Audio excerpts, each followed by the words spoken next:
welcome. Good morning. It's so great to see all of you who have come out to be with us today at First Unitarian. Welcome to those who are joining us online. We're just as delighted that you are here with us, and a special welcome to our guests today. If this is your first time visiting with us, we're so delighted that you're here. I hope that you'll stop by our welcome table just outside this door in our fellowship hall after service. Let us get to know you a little and let us introduce ourselves to you as well. I have a few announcements as we begin. First, tonight at 7 o'clock, you get to see this man right here, Reverend Dennis McCarty, do his one-man show, Servetus. You know you don't want to miss it. It's going to be so good. I'm going to be here. I want you to be here. And I want you to meet Reverend Dennis after service and find out why it's going to be so great. 7 o'clock right here in this room. Next, our 5th and 6th grade group, also known as the Fiery Penguins. Isn't that the best name? I wish I was a fiery penguin. Anyway, they're holding a used and new book drive. Please bring gently used or new books for their book drive. That benefits the Friends of the City Library program. And you can find a donation bin in Little Chapel, through this hall and across the hall in the Religious Education building. You've got just 1 week, so set yourself a reminder so you won't forget next Sunday, right? We also, from Religious Education, have this wonderful announcement. We're having an Our Whole Lives training right here in Salt Lake City, first weekend in November. If you have always wanted to be involved in this program that provides lifespan sexuality education for children and youth in our community, we encourage you to talk to Amanda. She's our Director of Religious Education, and she can tell you how to do that. We're also looking for folks who can financially underwrite that program. So if being trained isn't right for you, maybe helping support the program is. Amanda can help you with either of those things. Next, our environmental ministry is asking for volunteers to help the Northwestern Band of the Shoshone Nation to plant trees in a section of the Bear River, which is in southern Idaho. And that's going to help get water to our Great Salt Lake. This is going to happen on Saturday, November 4th. We're going to start planting at 9 o'clock, which means the bus leaves at 6, right? 6:30. Oh, 6, thank God. I get 30 more minutes. Coffee at 6. Oh, coffee at 6. Okay, so if you want coffee, you have to be here at 6. I'm going to do it because this is exciting to me, and I hope that you'll join us. You can stop by the environmental ministry table on your way out this afternoon and sign up there. Finally, I'm offering 2 opportunities for learning in the month of October. And both of these are related to the alarming rise of authoritarianism and even fascism in the United States and around the world. Starting October 23rd, I'm inviting you to a 3-week series on resisting fascism. This class will be based on the work of UU minister, the Reverend Cecilia Kingman, and of Timothy Snyder and Jason Stanley, who have written very accessibly on how we can develop ordinary daily practices to cultivate freedom and resist authoritarian trends in society. And as authoritarianism rises, so does violence against historically marginalized people, including our Jewish neighbors. So I'd like to invite you to join me for a single-session book discussion on a book called We Need to Talk About Anti-Semitism by Rabbi Diana Fursko. What does anti-Semitism look like? Can we always recognize it when we see it? And this discussion is going to take place on October 29th. And I'm telling you about it right now because I want you to go out and read the book before you come. That way, instead of me instructing you, it's us learning together, because I've got a lot to learn too. So I want you to join me. I'm going to put an announcement about both of these in next week's torch so you can get the book and get prepared. I hope you all will join me. And finally, our lay minister this morning is Lissa Lander. I'm delighted to invite you to the pulpit today. Now, I'm bringing you this morning our chalice lighting and our opening hymn written by former ministers of this congregation.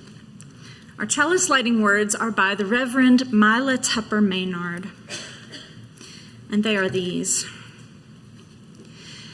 To those of us who have identified ourselves with the church movement, or who may do so in the future, it means little as far as our personal worth is concerned.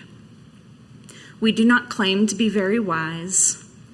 We do not claim to have completely solved any of life's mysteries. It need not mean that we are righteous to any great degree.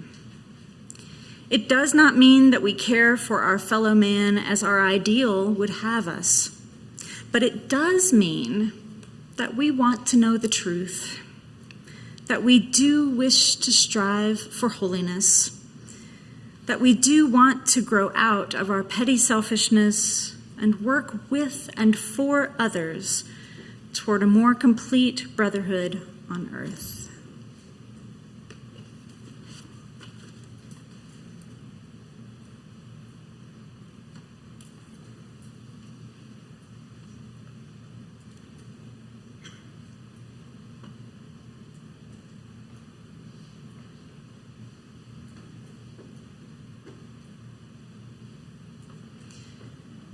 The lyrics of our opening hymn, written by former First Church minister Edwin Wilson.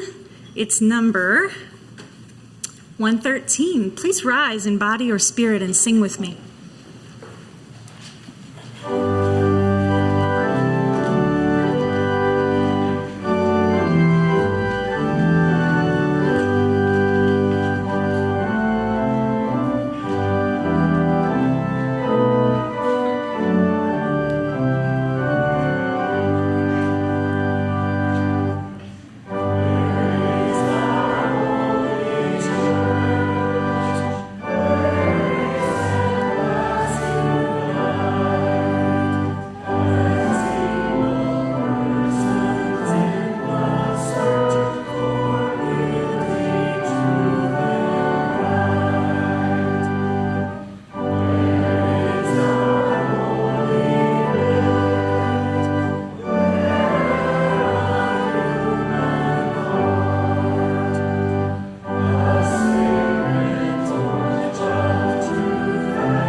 Good morning, friends.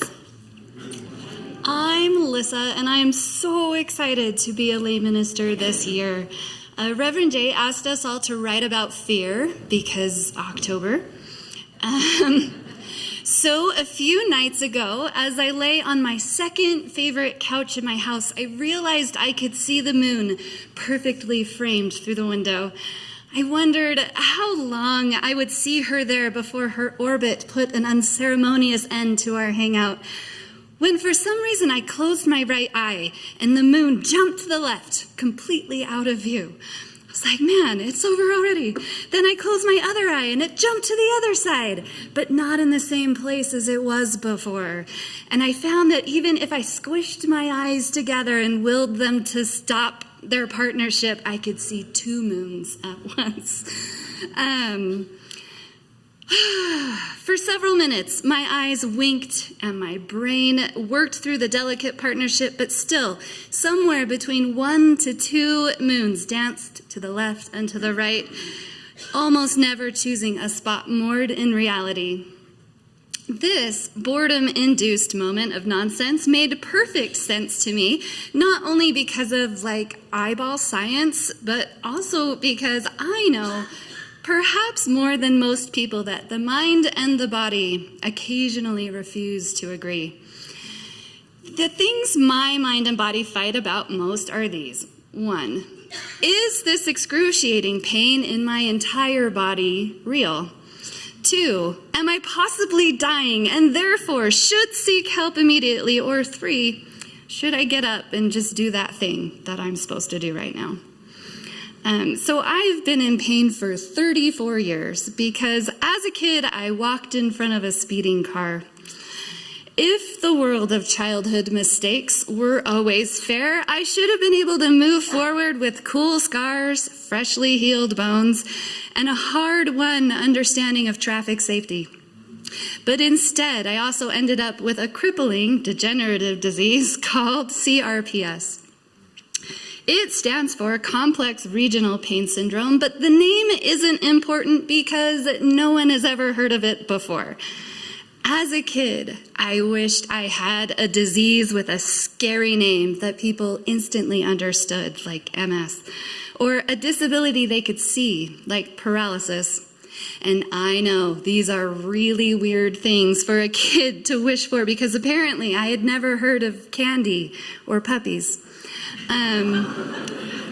But CRPS has actually been declared the more painful than both of these maladies. In fact, the most painful disease known to medicine. And how's that for a scary name? Doctors have decided that my pain on my worst day beats out natural childbirth, open fractures, and terminal cancer, to name a few. Now, I've shattered my femur and pushed out 3 babies, not all at once, but to that notion, I say it's complicated. I would never compare one person's pain to another, be it physical or emotional, because to me, that's completely absurd. Your experience doesn't need to supersede mine in order for me to see how it affects you. I believe the thing that makes our experience of pain so wildly different is fear. Am I afraid this pain will end my life, or will I get a cute baby at the end of it? Personally, I'm afraid for my future, and if I will be able to keep showing up for my family. What level of care will I require? I'm still kind of young, so what does 50 look like, or 70 even? The latest dip in my health might be comical in its relentlessness if it didn't have such grave implications, because I've stopped breathing a little bit, and no one is sure why. I have felt incredibly unwell and incapable for a while now. So the news that at some point I stopped breathing to the point that it's damaged my brain, made a lot of sense. I've given up a lot to accommodate this new development, including my beloved job here at First Church, and also the hope that tattoos and occasionally purple hair would make me feel young forever, because I am now on oxygen for much of the day, and nasal cannulas are not cute. Like most people with one chronic illness, I've actually been diagnosed with 6 or 7. I keep it straight on an emotional version of that FDA's plate, food recommendation thingy. Instead of protein or grains, 2/3 of my plate holds pain and all of the tricks I have to do to be a person and stay alive. The other third of my plate is crowded with whatever's wrong with my kidneys, that weird bump on my knee, and the fact that I'm allergic to almost all food, which is true. Whatever has made me stop breathing has not been named yet, and I don't know if it's scary. I for sure don't know where to put it on the dumb plate, right? Because it's full, you guys. The fear from all of this, and also low oxygen alarms, often wake me up in the night. My panicked vision focused right out that same window where I once saw the moon dance to the left and to the right. Hopefully, soon, in the face of all this new fear, I will be able to relax, to blur my eyes. I will help my mind and my body work together, and I will hopefully conjure a second plate with enough room to hold this new diagnosis, a plan to move forward, and a full serving of hope. Thanks.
There's a very old story about a shepherd who was out tending the flocks of his father-in-law one day,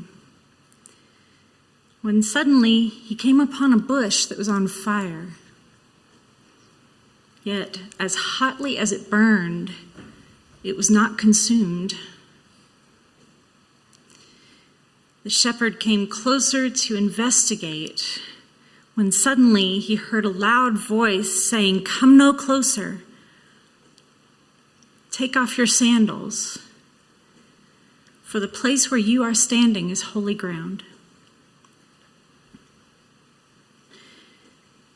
There is a great tragedy unfolding this weekend in a land that many people call a holy land, a land where it seems sometimes that there is no end to tragedy.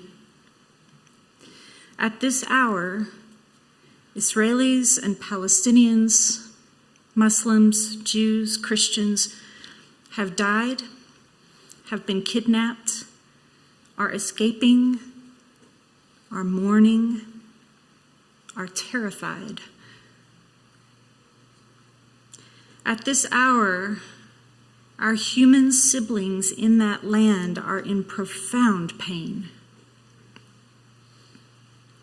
At this hour, our Muslim and our Jewish neighbors here in the United States are worried for family and friends, and worried for themselves, wondering if the violence over there will once again be translated into violence against themselves here.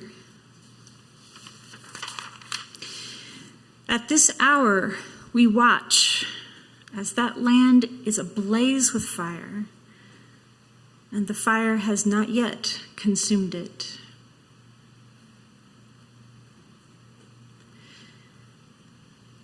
This morning, I pray that as we apprehend the violence, the terror, the worry, we first take off our shoes.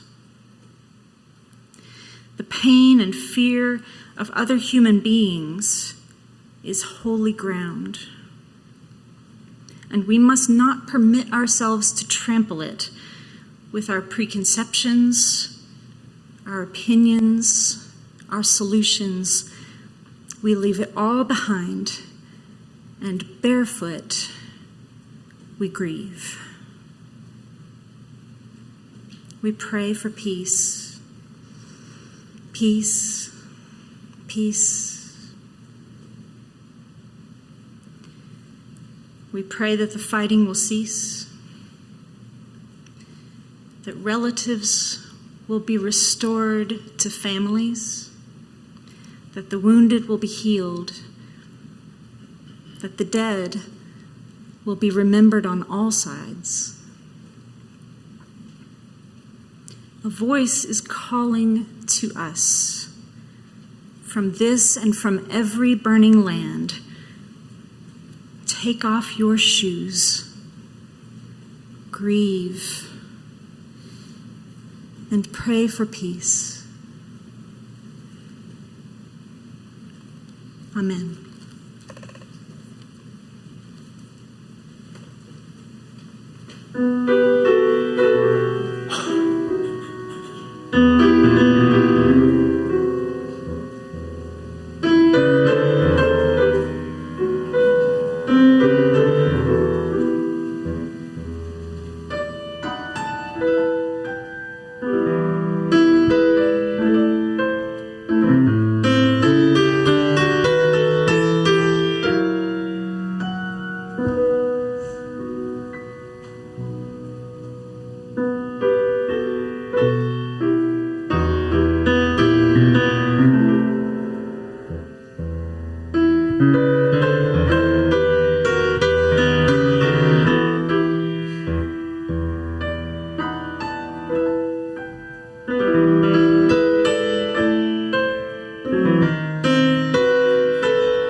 Oh, we give thanks.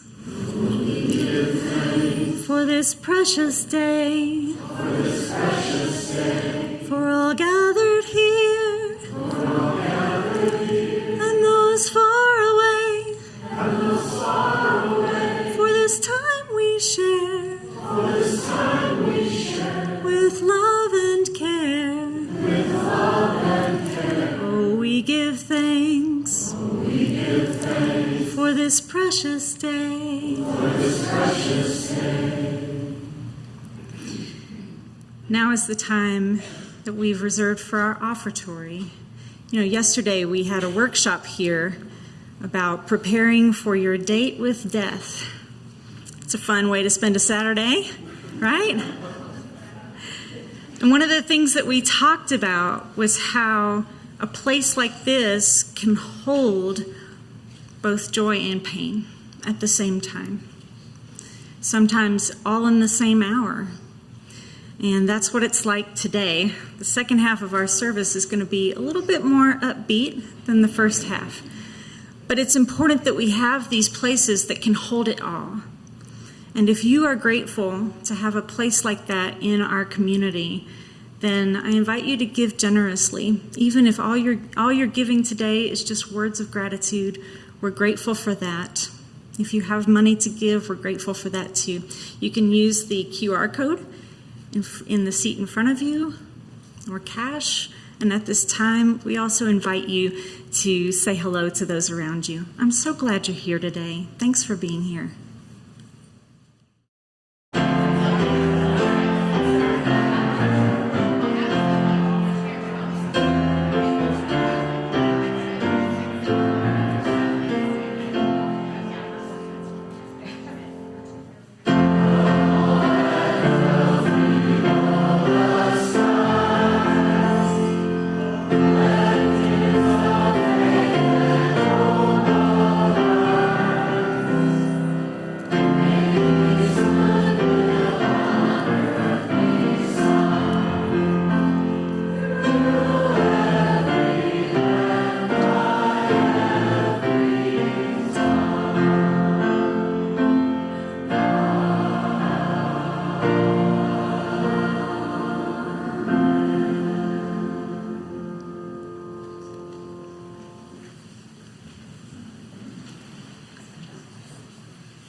Standing here in this historic pulpit, or sitting out there in those historic pews, it's easy to think that this fine church on 1300 East has been here forever, and that things have always been just as they are now. But our church has known controversy many times in our history, has weathered difficult moments, and has even closed completely several times. There's also much we can be proud of, and it's amazing to me, looking back on this church's history, how often the proud moments and the difficult moments intersect. For example, many people in our community today are familiar with our church through our sanctuary effort, during which we provided a home to an immigrant mom and her 2 daughters for over 3 years. But it wasn't the first time we were involved in a sanctuary effort. No, the first time was in the 1960s, when the Reverend Dr. Michael Cunningham convinced the congregation to provide symbolic sanctuary to young men avoiding the Vietnam draft. The decision split the congregation. A number of members resigned. Reverend Dr. Cunningham also eventually resigned and returned to the field of nursing, where she had begun her career as a young woman. Yes, that's right. Soon after resigning the ministry here, Michael became Michelle, underwent gender-affirming medical treatment, and began living life as the woman she had always known herself to be. Now, until I remembered and researched the story of Michelle Cunningham, I had been kind of excited because I believed that now might be the first time in our 130-year history that we did not have a straight man on staff.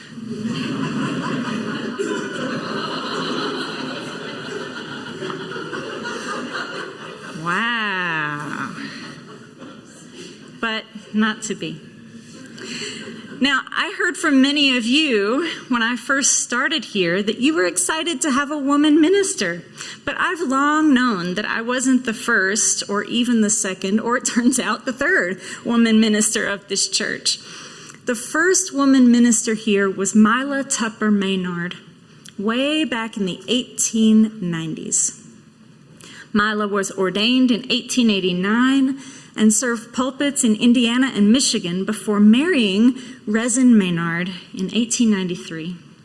The Maynards moved to Reno, where Mila became the first woman minister in Nevada history, and then to California before settling in Salt Lake City and serving our church as co-ministers.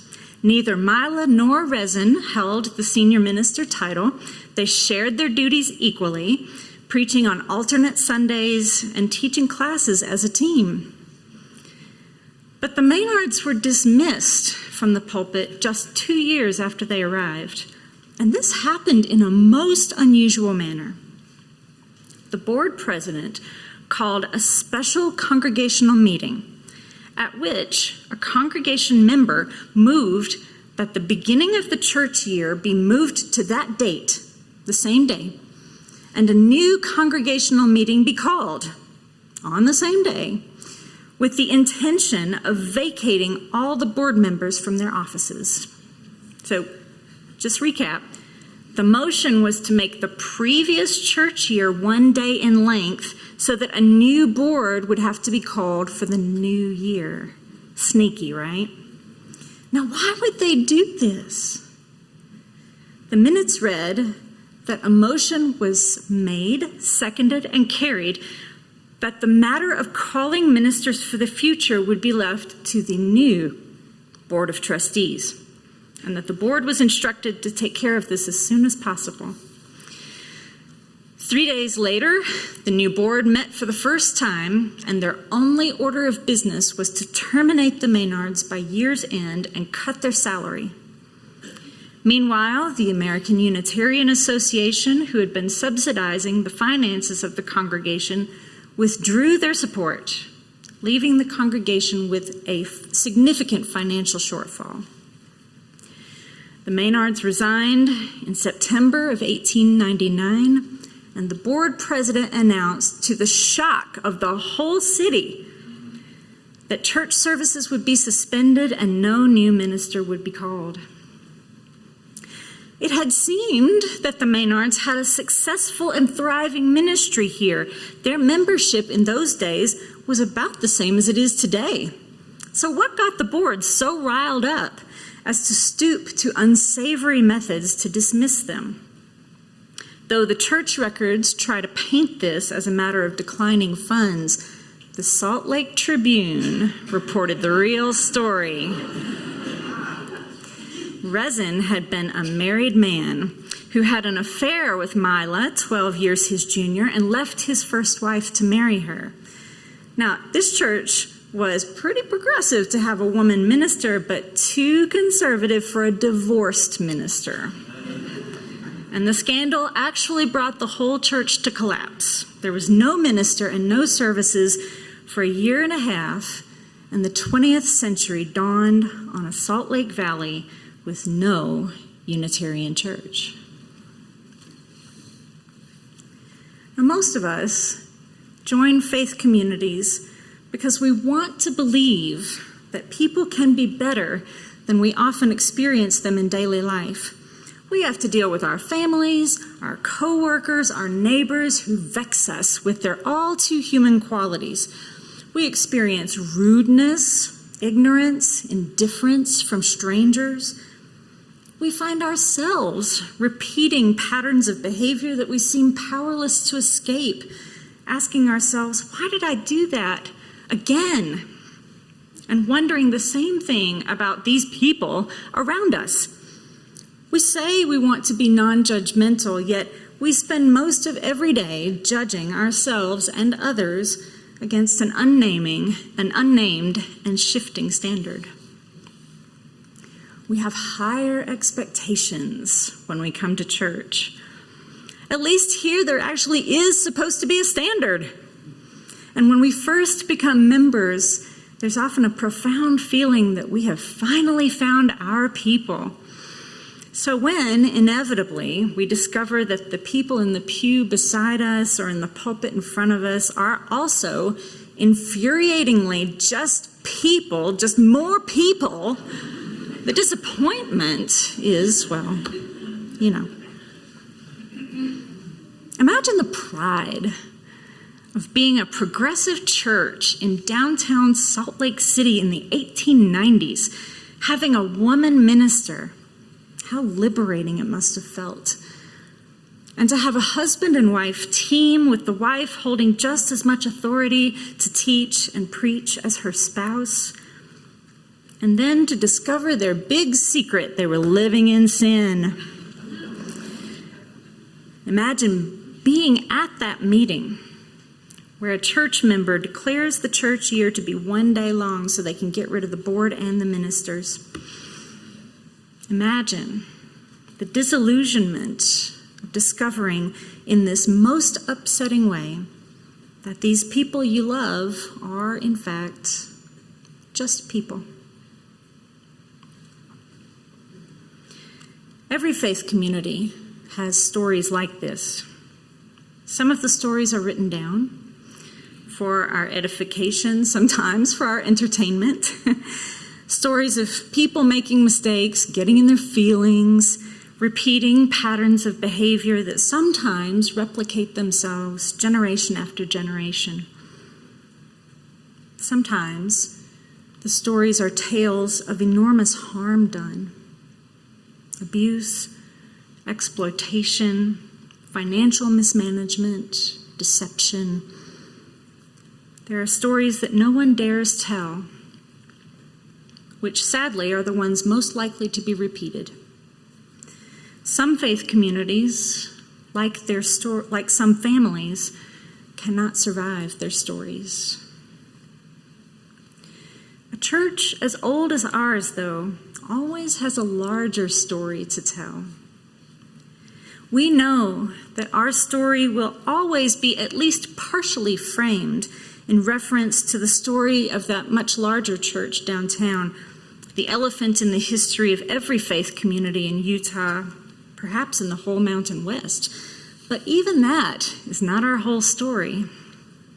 Our story is also the story of silver magnates who came from the East Coast to mine these mountains and send wealth back home, who preferred to worship in a Unitarian church like the ones they'd worshiped in since childhood. Our story is also the story of one particular Boston minister who opposed the ministry of women so deeply that he effectively ended it for 50 years. And there are also hundreds of unknown stories.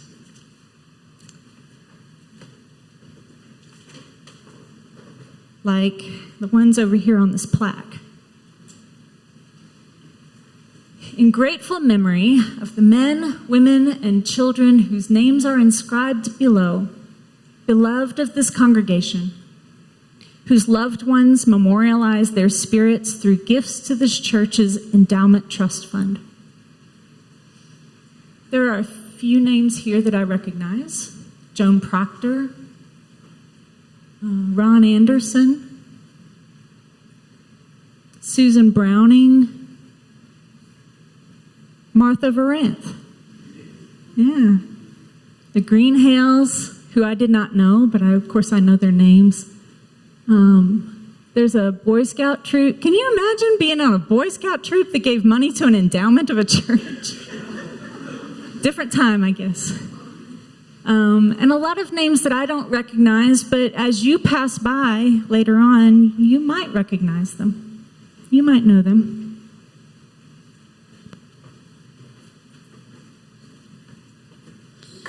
Who were those people?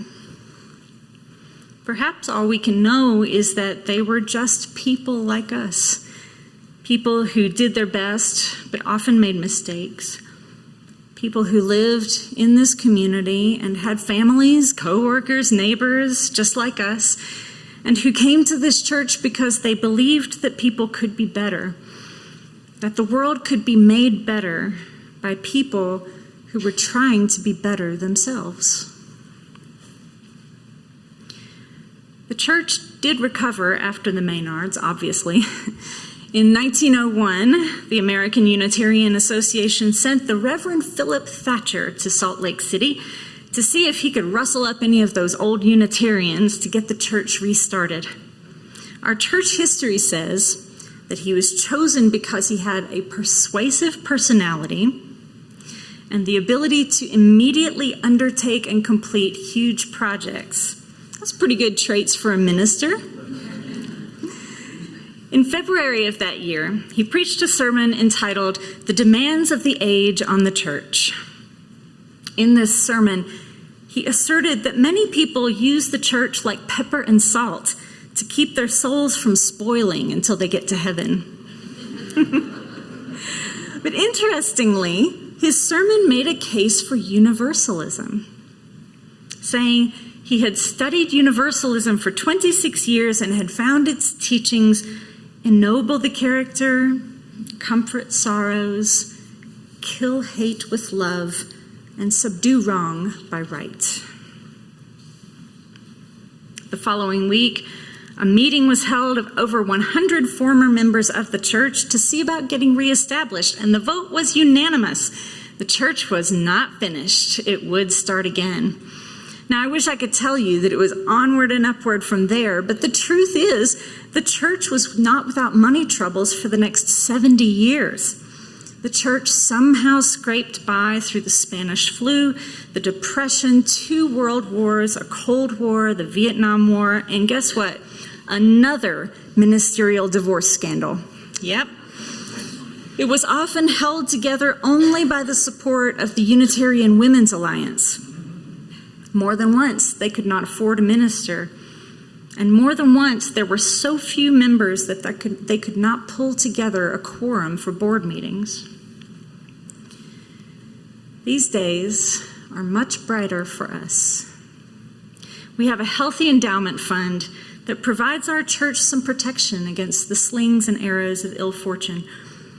Our endowment fund was established in 1977 by Justin Stewart, a local lawyer described in his obituary as a titan in his generation. Wouldn't you all like to be described that way?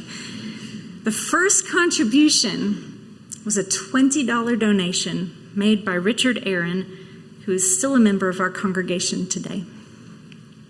This was all done in a year when the church had no minister, which attests to the power of the people to care for their own institution. Church endowments have gotten a lot of press recently, especially here in Salt Lake City. Now, I prefer not to use my precious moments in the pulpit to gossip about other institutions, but I will say that one thing that distinguishes our endowment is that any member of our church has a right to ask where the money comes from, how it is used, and how it is managed. Neither the board nor the staff, including the ministers, can access the funds of our endowment without a vote from the whole body of the church. This money is your future, and it belongs to you. We have come a long way. In the 46 years since the fund was established, it's considerably more than $20 now.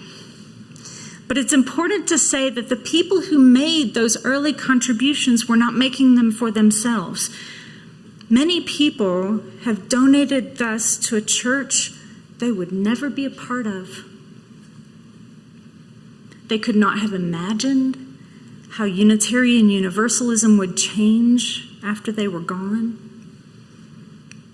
They must have known that those people who would come after them would be people just like them, and they could only trust that those people would make good decisions with their gifts. And I'm proud to say that the people overseeing our endowment funds are indeed good people who are making good decisions, and we can trust them. You can meet them. Here's my sales pitch. You can meet them this afternoon at 12:30 up in the parlor if you want and find out about all the good work that they do. And they even have a presentation about estate planning for you.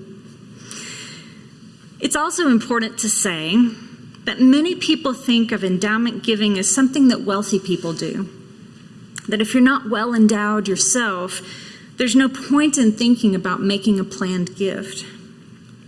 But that original $20 gift reminds me that every gift makes a difference. You don't have to be wealthy to invest in the future of the church that means so much to you. The people of our church will always be just people, doing their best, despite their mistakes and their fallibility. We like to say that Unitarian Universalists are living for today, not for some imagined future world. Yet the endowment reminds us that we do, in fact, live for an imagined future world. Not a heaven for which we must be preserved, but for future generations who will face new demands in their own age. We live for them. We preserve this faith for them. May it be so.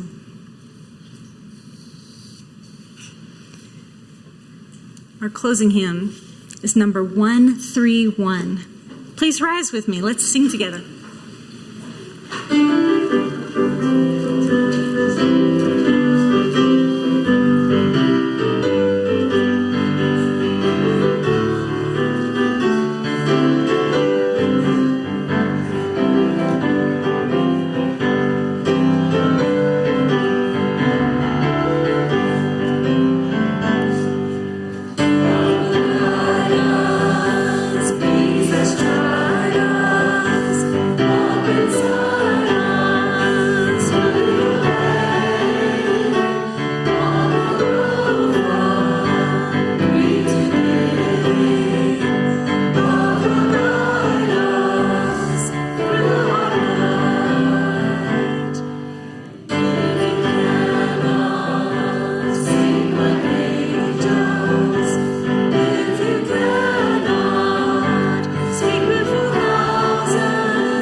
Please be seated.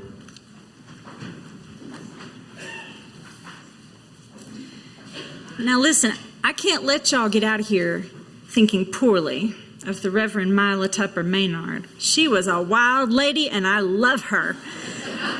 She was a suffragist, a socialist, a journalist, a biographer of Walt Whitman, and she would go on to get involved in other scandals. And one of these days, I'll preach about that famous minister who shut down the ministry of Unitarian women. But that's a story for another day. He's going to get his own sermon. May we go forth from this place today curious about our past, excited for our future together, determined to leave the best of ourselves and our faith for those who will need it in the future. May we thus respond to the demands of the age and the ages to come. Amen.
so much fun. Thank you, David.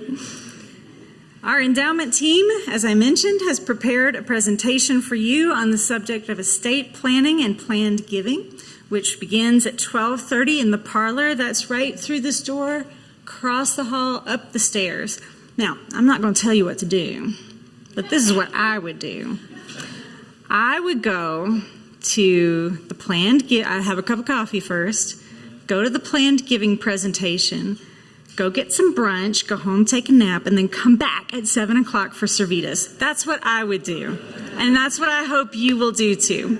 I hope we'll see you this evening. See you later.